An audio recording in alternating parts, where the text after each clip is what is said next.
Hi, my name's Matt Hanbury. I'm a mechanical engineer and I am the founder of Lightly Technologies. Today I'm going to be addressing the OLED lighting paradigm. And the way I'm going to do that is I'm going to start off with what's maybe an unpopular opinion.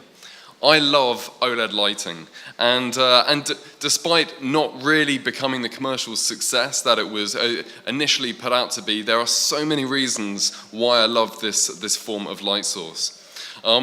So firstly, just the very nature of it, the ultra-thin surface light source of OLED lighting lends itself to these incredible installations, kind of really bringing together the geometric and all the design freedom that kind of comes with that. So, for example, this fantastic installation by Blackbody. But it's not just installations, it's also very simple, very modern styles of luminaires, such as this Thin Air by Philips. Perhaps one of my favorite installations, though, is this kinetic sculpture. This was launched back in 2012 and really brought together so many aspects of OLED lighting. And so in combination with that geometric shape and the ultra-thin surface, we have a fully three-dimensional kinetic moving art installation. This really sums it up. It was art as an extension from lighting in and of itself. But there's also the great applications, very modern desk lighting, completely rethinking the way we can light offices, again, bringing together that combination of geometric and organic curved shapes, and very modern designs of luminaires that could only be achieved with a technology such as OLED with its ultra-thin surface light source. Minimalist designs, taking a kind of a three-dimensional approach from a two-dimensional light source, and even IKEA has come in and started developing luminaires using OLED due to its flexibility and the opportunities that are only created using this form of light source at the moment. And some very simple, elegant solutions as well. And then this is another of my favorite OLED installations. This would be Manta Ray by Celux. Again, that fusing of square geometric shapes with curves and bringing a kind of really organic feel to what you can achieve and what we can look at in a purely design perspective. So what are the inspiring features of OLED lighting? I would sum these up firstly looking at the kind of like the really core things that you see and experience with OLED, that ultra thin surface which enables completely different design opportunities and a design freedom that you just can't achieve with a point source like LED or a linear fluorescent solution. And then looking at how we can bring together geometric design and matrices and arrays and different combinations for both suspended, surface-mounted, and task lighting applications. So those are the things that I love about OLED lighting, but as we all know, there are a lot of limitations to OLED lighting as well. I experienced these firsthand. So I previously worked at Philips OLED factory in Germany back in 2013. And so while falling in love with the design opportunities of OLED, I saw these limitations firsthand. And I would break these down really into two categories. Firstly, in performance. And the key areas that OLED lacked in performance would be light output. So a lot of OLED light sources wouldn't have the light output required for truly functional applications and were therefore used just for decorative applications. Efficacy was always trailing behind LED technology, and then also lifetime was significantly shorter than conventional LED technology. All of these things kind of came together to prevent the real commercial adoption of OLED lighting that we were all hoping for.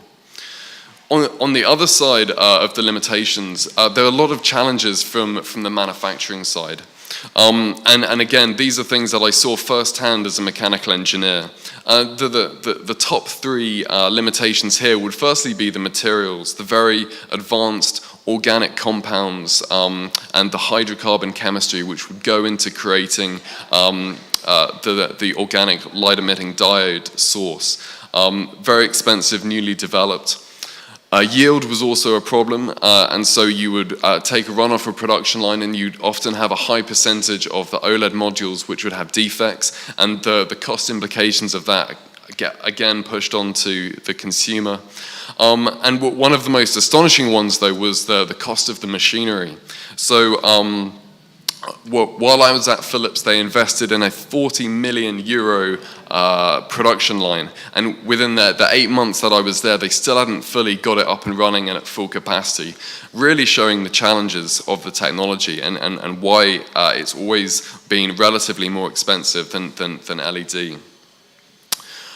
So, having an overview of the design architecture of OLED lighting, so we start with a glass substrate. This is typically less than 1 millimeter thick, but surprisingly is by far the thickest part of the stack of OLED technology.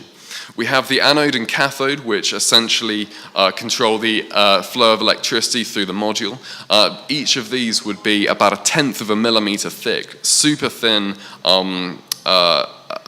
films of material. This is nothing in comparison to the organic compounds which actually produce the light though. These would be on the order of 10 nanometers. To kind of put that into perspective and just how very incredibly thin this is, if you were to scale a 10 by 10 centimeter OLED up to a kilometer square, that's the equivalent of painting a 1 millimeter thick layer of paint on that whole surface, and just shows the enormous engineering challenges that went into OLED lighting. Certainly the most advanced form of lighting ever created, but had these significant challenges of itself. I'm going to take you now to a parallel universe. After working at Philips Lighting, I moved to Japan and I worked for Apple on the iPhone 6S. And I saw something here which is really interesting. There's very little crossover between the lighting industry and the smartphone displays industry typically. But both of our sectors have been wrestling with both LED and OLED technologies for our different applications. Something that I found really fascinating with the different challenges and the different performance needs.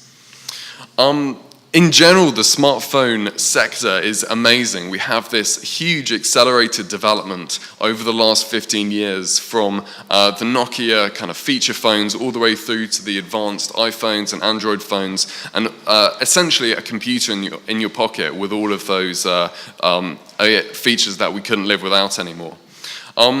And so there's been a combination of reasons why the smartphone sector has been so successful, and as well as the other ones that you would expect of huge consumer demand and a huge amount of investment in the technology.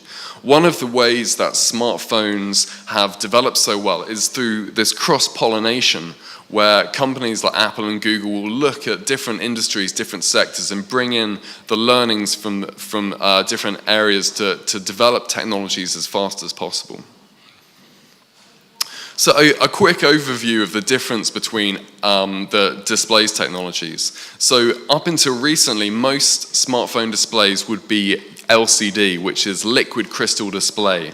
And the way this would work is you would have a uniform surface of light which would shine through the liquid crystal display, and the liquid crystals act essentially as a filter, allowing the light through the different colored subpixels of red, green, and blue to create the final colors in the display. OLED works in a different way, so it doesn't work as a filter. The individual pixels and the subpixels light up by themselves, and so it's a totally different way of achieving of the same goal of illuminated subpixels. What this means with OLED displays is you have much more energy efficiency because you're not blocking out the white light, you're creating red, green, and blue individual light colors. And so what we've seen is that there's been a movement towards OLED technology in the display sector, whereas in the lighting sector, we had OLED lighting maybe 7 or 8 years ago, but it hasn't developed to the point where it's like a commercially large-scale technology. To go into a bit more detail of how LCD displays technology works, we start with a string of LEDs, so something that we very much share with the display sector, and a light guide plate. This is essentially a plastic plate with light extraction features, and when the light comes in from the LEDs and hits these extraction features, they're reflected upwards towards the viewer of the smartphone. To improve this process, there's a reflector at the bottom which reflects any light which comes down from the light guide plate. It then goes through a diffuser to increase the uniformity and a brightness enhancement film to control the beam angle. On top of that, we then have the stack of the liquid crystal display, which would be the polarizers, the color film, and the LCD controller. So coming back to the paradigm shift, the first thing is to define what is a paradigm, and what we're looking at is a kind of standard way of working and a standard direction that we're taking technology. And it was after I left Japan and I moved to Ireland that I was reflecting at my time at Philips OLED and also at Apple and the iPhone 6S, and I realized the lighting industry needed to have a paradigm shift. The lighting industry didn't need a light source that used OLED technology. What the lighting industry needed was an ultra-thin surface light source. And the paradigm shift was understanding there was a different way to achieve that. And that's exactly what we did. So I took the unique insights that I had from the smartphone industry and realized that if we were to re-engineer these advanced displays technology from the LCD displays, which uses LED technology already, we could create this ultra-thin surface light source. And by doing so, and by using LED, we could solve those key problems of performance and manufacturing cost. And so we set out with this ambition to revive the vision of OLED lighting. Essentially what we did is we took all of the things that we loved about OLED lighting, the design freedom, the ultra-thin surface light source, and then we made a list of all the things that we didn't like about it, the low output, the poor energy efficiency and lifetime, and we set about re-engineering smartphone displays to achieve this. And so that was 2.5 years ago at the beginning of 2016. And this week we're delighted to launch at Darkroom Hikari Square, which is our ultra-thin LED light source. What we've managed to achieve is a light source which looks like OLED lighting, but is 100% LED. And so with that, you have all of the design benefits of being able to design luminaires and lighting installations which appear to be using OLED technology, but have all of the performance benefits of LED technology. So we have the high lifetime light output and efficacy. And this is really exciting for us because essentially what it enables us to realize is to enable the lighting industry to come back. To enable the lighting industry to come back and enable this new generation of luminaire design and lighting design, which previously we thought was only achievable with OLED technology. And overall, for us, what we see is the moral of the story is that you may have this vision for where you want your final technology, your final product to be, but often you need to have a look again at your paradigm. You need to take a step back and think, are there different avenues, are there different routes that I can take to achieve the same result and perhaps improve beyond what's possible with the conventional technology? So thank you very much. Thank you.